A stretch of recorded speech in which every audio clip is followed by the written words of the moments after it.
Over the last decade, I've worked with multiple business owners to help them sell their business. And every business owner wants to know how to sell their business for maximum value. There's one thing that I see in common on all businesses, and I've boiled it down to 4 stages that every single business needs to go through for it to be able to sell for maximum value. And in this video, I'll be giving you the exact formula that you need to use to sell your business for maximum value and get the exit that you deserve. So let's get right into it. So there are 4 stages to get maximum value for a business. And the best business exits are designed, then sold. So it's not just that one day you wake up and you say, I want to sell my business, and you're able to then exit the business for maximum value. Yes, every single business can be sold like that. However, if you do want to get full value for the business, there's a design process that the business needs to be put through. And you need to think of your business just like the product or the service that you sell. So when you're designing your business value proposition, you're thinking about your ideal customer, you're thinking about your problem solution, the product and service that you're providing. You're thinking about the packaging of that product or service that you're providing to the customer. Then you're marketing to that product, sales, fulfillment, after sales, so on. But there's an actual process that your business goes through to sell its product or service to its customer, and that's how your business is made up. And the same way, the business is sold like that as well. So your business is sold in a similar way, but instead of having all of those steps, there are 4 main steps. I call those steps the 4 Ps. And the first P is preparation. And there are 3 steps within the preparation stage, which goes into ensuring that your business is right for sale and is ready for sale. The second P is presentation. That's essentially marketing your business for sale. So your business is the product that's being sold. So the marketing of that business is the second P, presentation. Third P is promotion, and that's a process of actually selling the business itself, meaning getting to the negotiation, the price, the terms, and all of those things, finding the right buyer who's able to complete the deal, and finding the right buyer who's right for your business. So that's promoting the business to get to that ideal buyer and to get to the price that is right for you and the business. And the 4th P is protection. And that's about protecting yourself as a business owner, that once a business is going through the sales process and once the business has been sold, then you are protected as the previous owner of the business, but as you're protected as a private individual once the business has been sold. Now, if any of those 3 steps are missing, meaning preparation, presentation, or promotion, if there's something missing or something goes wrong in any of those first three steps, then that affects the valuation of the business. So instead of the business being sold for maximum value, there's a discount that's applied to the value of the business because either the business wasn't prepared properly for sale, or the presentation, meaning the marketing, the packaging of the business itself, wasn't done in the right way, and the promotion of that to the right buyer wasn't done in the right way as well. So if there's a problem in the marketing of your business, the packaging of your business, and it's not being packaged and sold to highlight the best strengths of the business, then that's going to affect the valuation because the strengths are not being highlighted and showcased.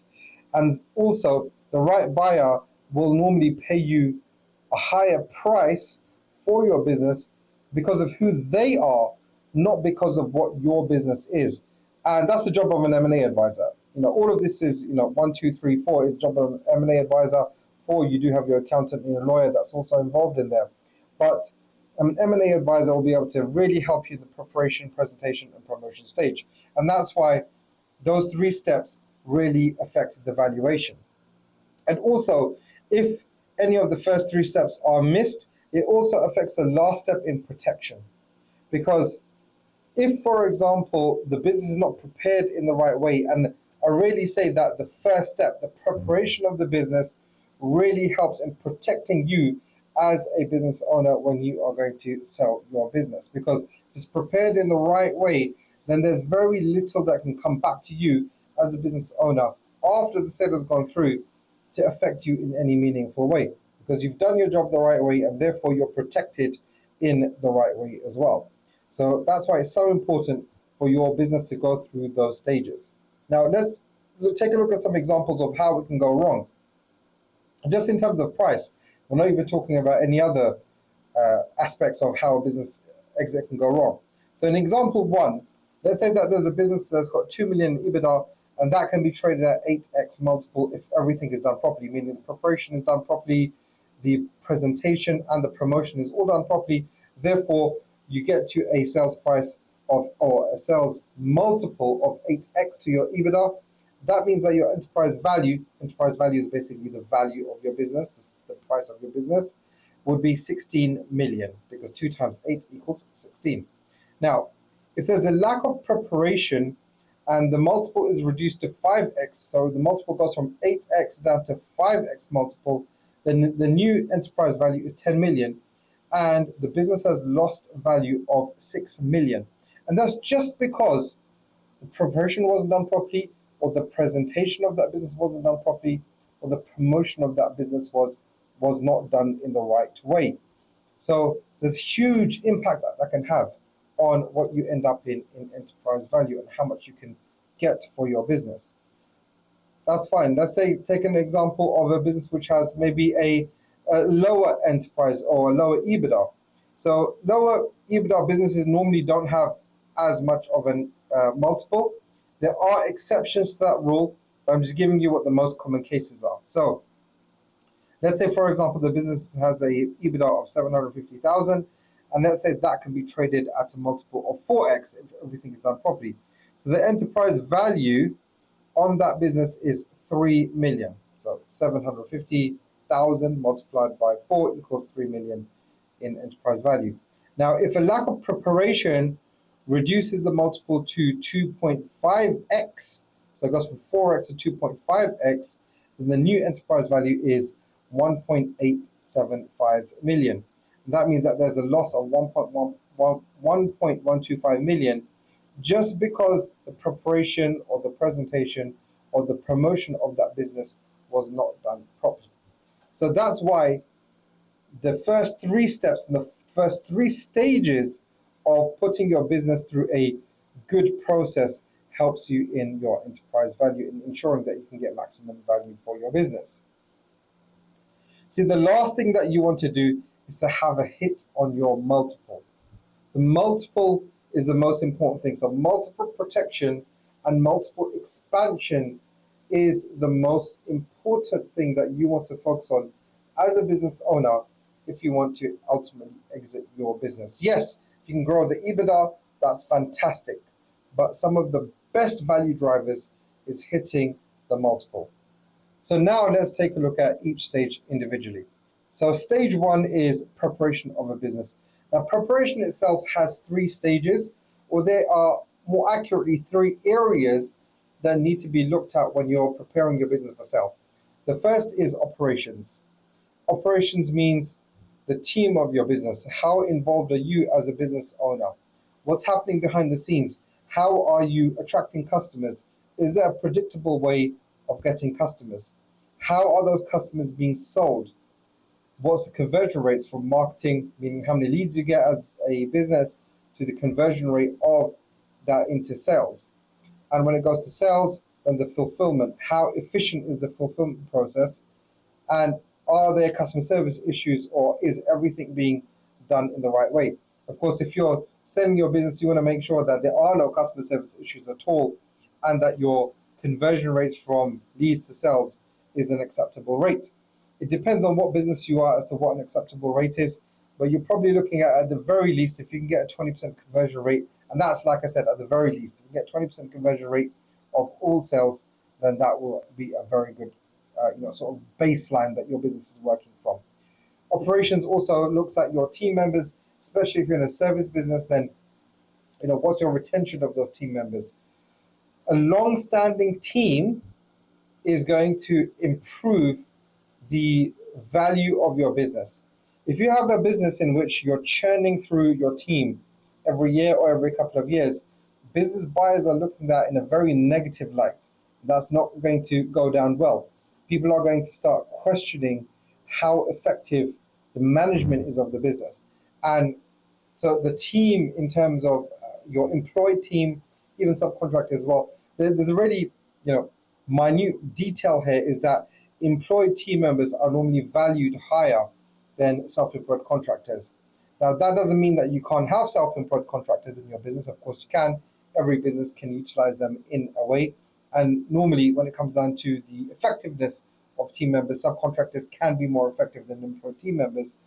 But at least in your core operations, marketing, sales, and fulfillment and customer service and management, of course, you want to make sure that they are all employed team members. So that's the operations of your business. The next part is the financial of your business. So if everything is running smoothly and you've got a good team in place and you've got a good management team in place, which is, I just want to track back here, that the more you are involved in your business's operations, the lower the multiple is going to be. I'll repeat that again because it's so important. The more you are involved in your business's operations, the lower the multiple is going to be. Because don't forget, when you're selling a business, you're selling a business independent of you. You're not selling your services. You want to sell your business so you can step back.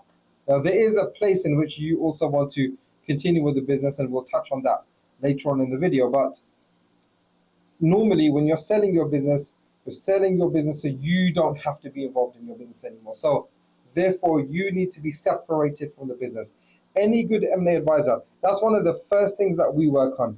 We work on how can we separate from you from your business. We call it the owner vacation test at the very sort of basic level, fundamental level, is that if you were to go on holiday, if you were to take a vacation for a period of time, then will your business survive without you? And not only will your business survive without you, but will it continue to grow? And that's a really key point. The second stage of preparation is financials. Financials is really important because there are so many businesses which are good businesses, but the financials are just so messy that a business buyer, an investor, when they look at your financials, they're questioning, like, what is this business? Like, now, this is a really important thing. When you're owning your business, every business owner wants to reduce the profit that their business is making so they pay less tax.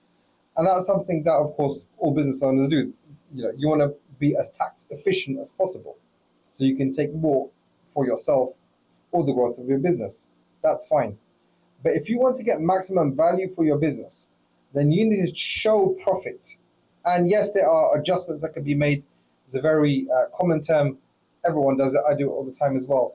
Adjusted EBITDA. It's like what lines of cost can be adjusted back into the profit to show that this is the actual profit line for the business.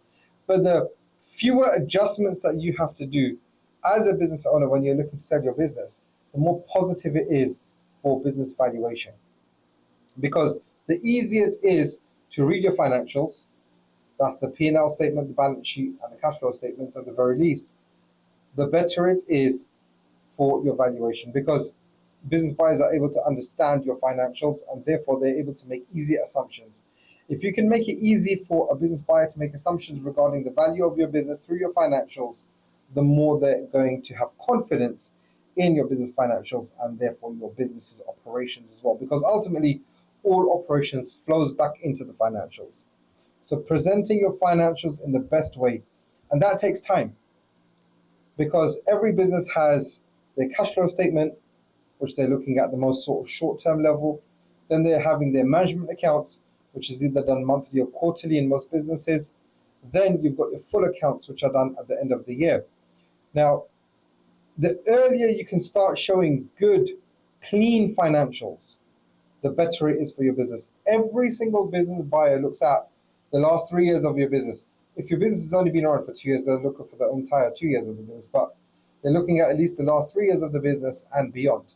And depending on what claims you're making about your business, they may be looking further than that, but 3 years is kind of the sweet spot. So if you can prepare your business financials as early as possible for sale, the better it is for the valuation and the preparation of your business to get maximum value. And the last stage of the preparation of your business is the legal side. So are your contracts in place? All your staff contracts in place? All your subcontractor contracts in place? All of your supplier contracts in place? Are all of your customer contracts in place? Also, with regards to customer concentration as well, this is a really important point, especially if you're selling B2B. This is massive, that you need to ensure that you don't have one customer which is accounting for like 20, 30, 40% of your business. It happens a lot in businesses that one large customer, and of course, it's so exciting when you get that large customer because you're like, all right, my business is going to grow by X amount just by acquiring this one customer, and that's fantastic, of course. But what you need to ensure when you're looking to sell your business is that that one customer is no more than 5% of your business. Like to look at 5%. There's other M&A advisors that would be okay with 10% as well, but 5% is even better, because what business buyers are looking at, what people are looking at when they're looking at your business as an investment, is that if 20, let's say one customer accounts for 20% of the business, if they break contract or if they decide to leave, that's 20% of your revenue and 20% of your profitability, which is walked out the door. And that's why it's so important to ensure that your only your legal contracts in place, but you don't have customer concentration. Coming back to legal contracts, who's the owner of the business? How many shareholders do you have? What are the shareholding structures that you have in the business? Who are the people in control of your business? All of this makes a massive difference in preparing your business for sale. The cleaner that you can make it, the easier that you can make it, the more simplified that you can make the comp structure and also the contracts of your business, the better it is for the preparation. So they're the three main stages of preparing your business for sale. Once you have done all of that, then you go to stage two, which is presentation. Now, presentation is basically, this is one of the primary jobs of an M&A advisor. Of course, preparation is as well, but that's more M&A advisor working with you as a business owner to ensure that your business is fit for sale, ultimately. But now the M&A advisor is doing the work to ensure that they can showcase the best areas of your business, and that goes into the presentation. Now, there are two main documents that are around. There's the teaser document and the full IM. Let's look at the teaser document first. So the teaser document is basically a document which is prepared by us, the M&A advisors, to ensure that we're showing the most basic information that would interest a buyer, interest an investor to sign an NDA and to get the full information regarding your business. Now, it's really important to understand that at this stage, a buyer, an investor has not signed an NDA, non-disclosure agreement. So there's no confidential information which is provided to any prospective buyers or people who are interested that can identify the business. So this is something which you need to understand, is that you are protected. Your business name is not provided, your business company numbers are not provided. There's no detail with regards to exactly what product and service that you provide. Yes, there's the idea that they operate in this industry and they are, for example, you are a market leader in the marketing space, or you're a market leader in the accounting space, or you're a market leader in the IT services space, whatever it may be. It's like, okay, this is the industry that the business operates in. This is the revenue of the business. This is the profit of the business. Ultimately, that's really the only information which is provided, and maybe how long the business has been around. And even then, there's no exact years. There's a rough number which is provided, because if, sometimes the size of your business and also how long you've been around, if you're selling to someone in the industry, which is 8 times out of 10, it's that case, then they will be able to identify that as well. So teaser documents are just so that you're teasing the information with regards about your business and that people are interested. Then what happens is that the full IM is provided thereafter. And an NDA is signed by someone who's interested of taking the next steps, and then you're presenting the full IM. Now, what's the IM? Information memorandum, sometimes also known as the CIM, which is the confidential information memorandum. And what this does is that it's presenting the best parts of your business, presenting all the essential information that buyers want to see. They want to see revenue, they want to see gross profit, they want to see EBITDA, they want to see net profit, they want to see a breakdown of the admin expenses, they want to see a breakdown of this information, they want to see a balance sheet, they want to see that, is the business solvent, is it insolvent, what's the shareholder funds, they want to see what product and service that you're providing to your customer. They want to see the name of your business. So again, all of the information that will ensure that the buyer has all of the information that they need to proceed to the next step, which is normally making a bid. And there's essential information that people want to see. They want to see information about your management structure. They want to see information about the shareholding. They want to see information about the brand itself and the positioning of the brand. So all of that goes into the full IM. So the example of this is, think of the last time that you bought a property. You bought a piece of real estate, whether that's your own home or investment property. They give you all of the information that you need to see whether you want to make a viewing. That's ultimately what the information memorandum is. You're giving all of the information to a potential business buyer to see whether they want to make an offer for your business. And of course, all potential buyers must sign an NDA before they get the full IM, because they will know the name of your business by this point. So it's really important that you're protected with that document. That's how you present your business for sale. Now, it's not only the information memorandum which needs to be presentable. It's if you have a location, did you paint the walls? Is everything in working order? Does it look nice? Does it look presentable? No one wants to walk into an office or retail location where the ceiling's hanging down and the walls are dirty because it hasn't been painted in the last 4 years, right? So this basic stuff also needs to be looked at when you're preparing your business for sale. If you're walking to a manufacturing facility, are all of the machines working, right? Even if something goes out of order the day before, there's a sign that says out of order. And ideally, especially if you're looking to sell your business, went out of order yesterday and is going to be fixed tomorrow, for argument's sake. So that kind of information is also, with the presentation, is really, really important to ensure that you get maximum value for your business. The next stage is promotion.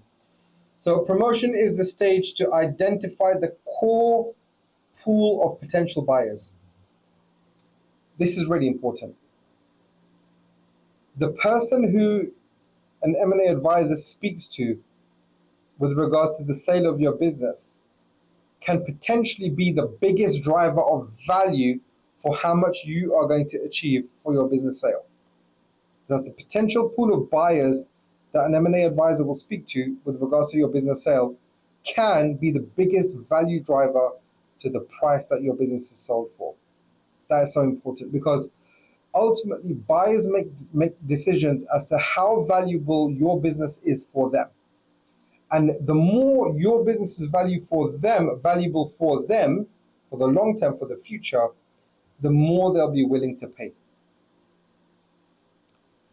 And the more competition there is with regards to your business, that drives up value and drives up the price of how much you can sell your business for. That's really, really important. And a good M&A firm will handle most of this stage. Now, of course, you could have people in mind who have been interested in your business in the past. The key thing is that you give that information to the M&A advisor early on. One of the worst things that you can do is to handle the negotiation stage yourself, because there may be emotions which are involved that could hinder the negotiation process. So if you do have potential buyers who have approached you in the past, give the names and the contact details of those people to your M&A advisor, and the M&A advisor will be able to negotiate on your behalf to ensure that they can get the best value for your deal. Now, bad business brokers provide very, very little support to business owners. This is unfortunately a reality of the industry, that there are more bad business brokers out there than good M&A advisors. And especially if you're operating mid-market and so on, you need to really make sure that you're choosing the right person, the right M&A advisor who will do a good job by you. And one of the easiest ways that you can test whether an M&A advisor is worth their salt is how much they talk about the preparation stage. Even if you want to sell your business within the next 6 to 12 months, which is really not much preparation that can be done, a good M&A advisor is going to be talking about, right, how can we prepare your business and position your business in the best way to make sure that you can get the best value for your exit, right? The more they talk about and also protection as well, right? So it's not just about, oh, this is the value of your business and we can get that. One of the key ways that business brokers, they get their listings, if you want to call it that, you would be the listing, your business would be the listing, is that they overvalue the business, and then ultimately they put the business on the market in whichever way that is, whether that's strategically finding a buyer or actually just listing it. And then there's crickets. There's like no one who's interested in your business. So a good M&A advisor will focus on the preparation stage and give you a realistic valuation in a range.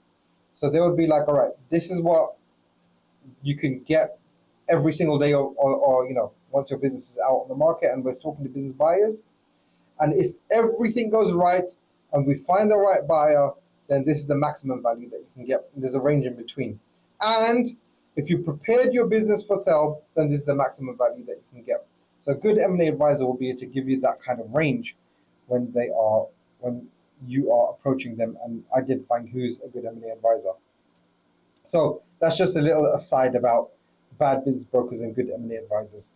So a good M&A advisor is going to promote your business. So promotion will include inviting bids and negotiation around the business price.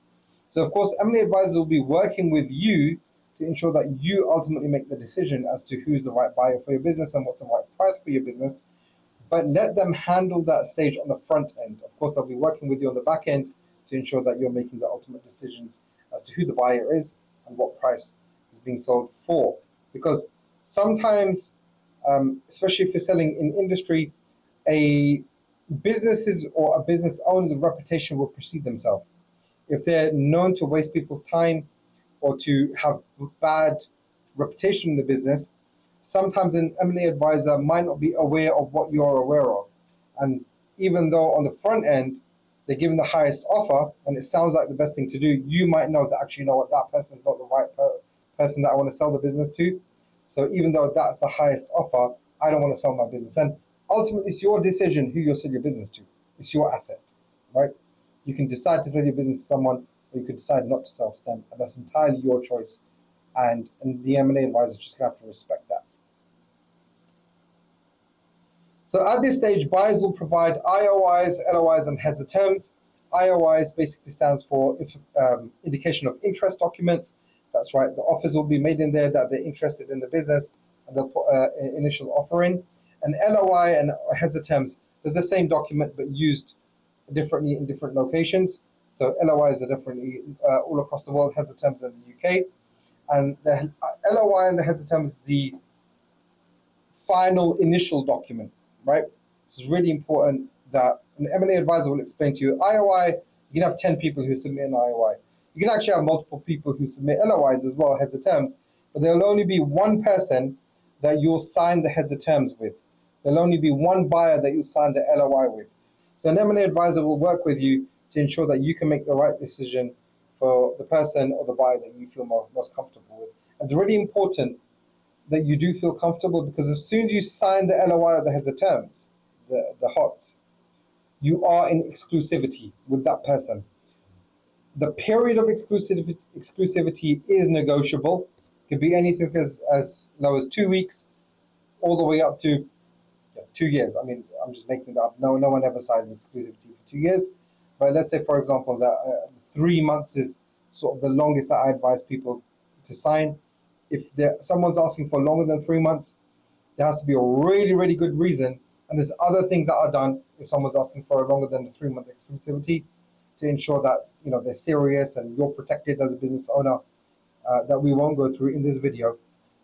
But exclusivity, once you sign the LOI that has the terms, you are exclusively in negotiations with that one buyer. So it's really important that you do make that decision with your M&A advisor in the right way. A final offer is made and accepted in the signing of the LOI or the heads of terms.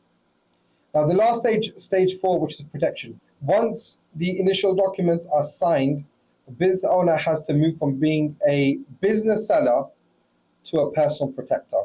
Now you have to kind of be both, but you have to think about yourself first. All owners now are essentially acting in their self-interest once it gets to this stage. Because yes, due diligence is being done on your business, and you have to provide that information to the lawyers and the accountants and the business buyer themselves. But you have to think about, right, once this business is being sold, what's going to be my situation once I've sold the business? So that's why you have to think about protecting yourself. You have to think of yourself separate from the business. I mean, if you've got a good M&A advisor, then they'll be advising you to be separated from your business from the preparation stage, right? I've already talked about that. Think of yourself as being independent from the business and separate from the business all the way from the preparation stage, and that's how you get maximum value. But really now, thinking about it from the protection perspective, is that right? Once this business is being sold, what's going to be my state as someone who's a private individual? So you have to protect yourself financially and legally. Right, the two main areas you have to protect yourself financially and legally. Now, from a general M&A perspective, there's only really five main clauses that you need to really be considerate of, and they need to be watertight. And that's the main clauses. There's sub clauses that go underneath the main clauses. There's five main clauses that you really need to be protective of and really obsess over to ensure that you're financially and legally protected. But your lawyer and your accountant will help you. More so, your lawyer will help you on that. Now, of course, that's from a general M&A perspective.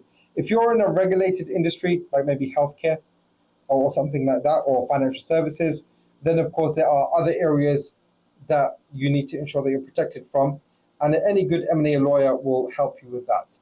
But all protection. Now, this is where even your M&A advisor will be able to give you some points, but you really need to listen to your lawyer. Now, one thing that happens is that your lawyer can end up killing your deal. Right? I've seen it time and time again that lawyers kill deals at this stage and they're doing their job, right? They're trying to protect you, of course. That's the right thing to do. However, you need to put your entrepreneur hat on, right? You're the business owner. You've built your business to the stage that it is right now. And in the same way that you've built your business to the stages right now, yes, you need to take advice from your advisors, meaning your lawyer, your accountant, your M&A advisor, but you're the entrepreneur, so you have to put the entrepreneur hat on. And the good thing is that, look, if your M&A advisor has been a business owner himself or herself, then they will be able to give you both perspectives. It's like, right, or they'll be able to couple the perspectives together that as a business owner, as someone who's looking to try and sell their business for maximum value to get the exit, then maybe this is the way that you need to approach it. And sometimes that might be different to the way that the lawyer's telling you to approach it, or your accountant's telling you to approach it. Let's say your accountant, more so your lawyer. So really, be ready to put your entrepreneur hat on and to make that decision, for ensuring that the deal gets done, as long as it's not negatively affecting you. So if you take yourself and your business through all four stages, you put yourself in the best position to get maximum value for your business. But let me just warn you here, maximum value is not enough. Getting maximum value for your business is not enough. There are other considerations. It's like, how is that value going to be paid? That's another thing that needs to be considered. Because it's not uncommon in the M&A industry to have two payout periods in any business exit, or at least two payment types. There's payment on completion, and then there's payment over a period of time. So payment on completion basically means how much of the business sell price is being paid on the day of completion, on the day that the exit is going to happen on the completion of the sale itself. And there could be a second payout period, which is either done through an earnout or done through a deferred consideration. There's a slight difference between the two. I'm not going to go through it in this video, but whatever it is, whether it's an earnout or deferred consideration period, it's like you're not paid that amount of money on day one, on the completion day. That's paid over a period of time. So that's why preparing your business for sale is going to ensure that that value is paid in the right way.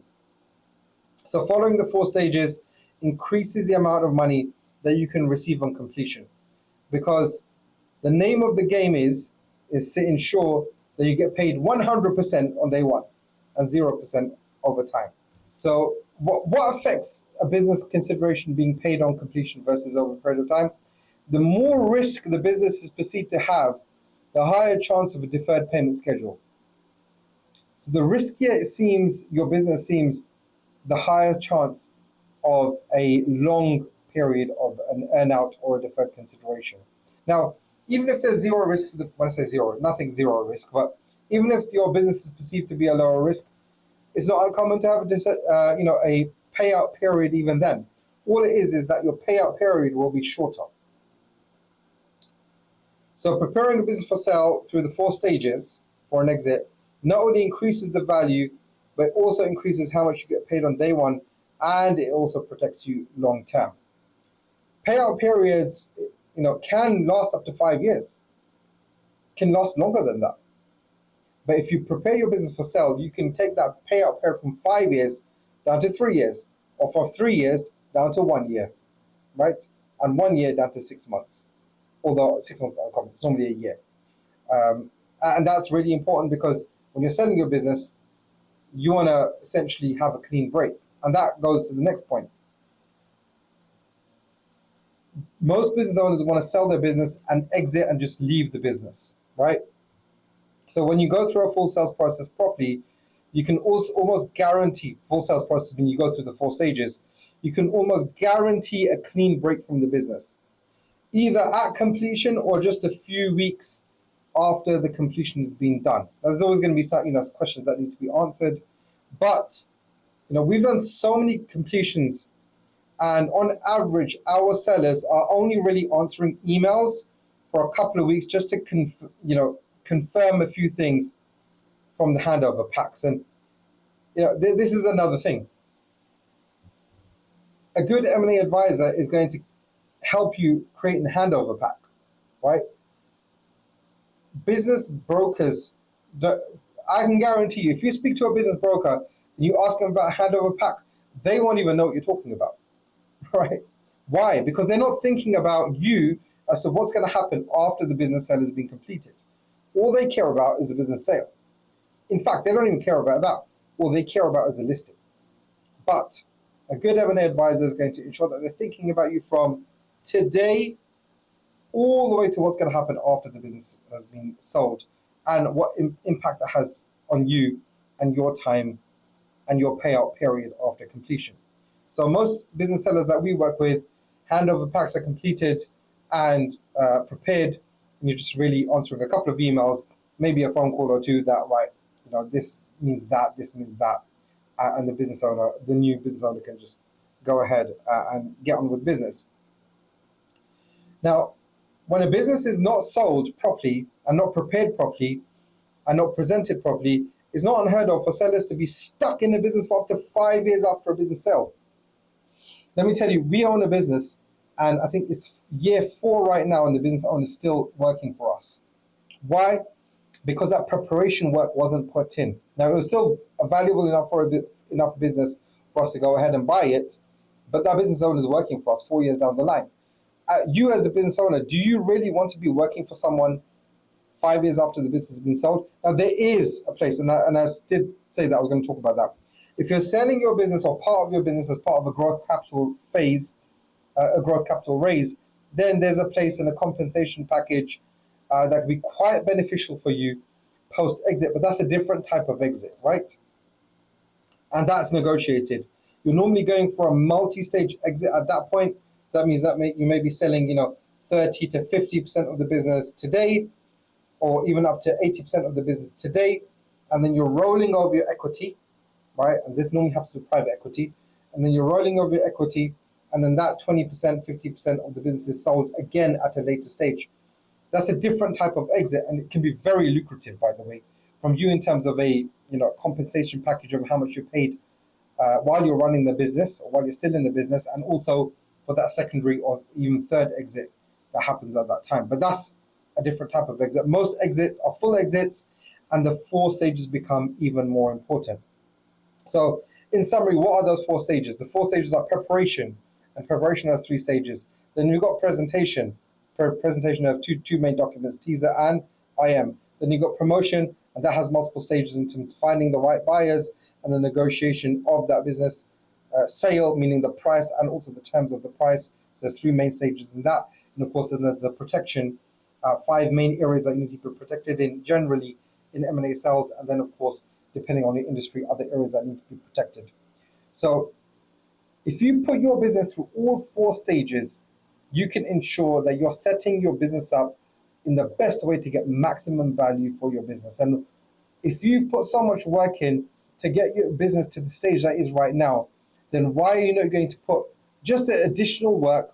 And it's just, that little 10% extra work that needs to go in, depending on how your business is set up, but a little bit of 10% of extra work that goes in at the finish line that can really multiply the value of your business. And it is real multiples. We're talking about multiples of your profit.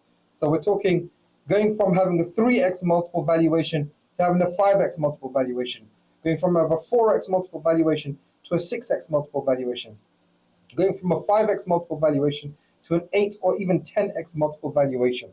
So we are talking about multiplying the value that you can receive on exit of your business.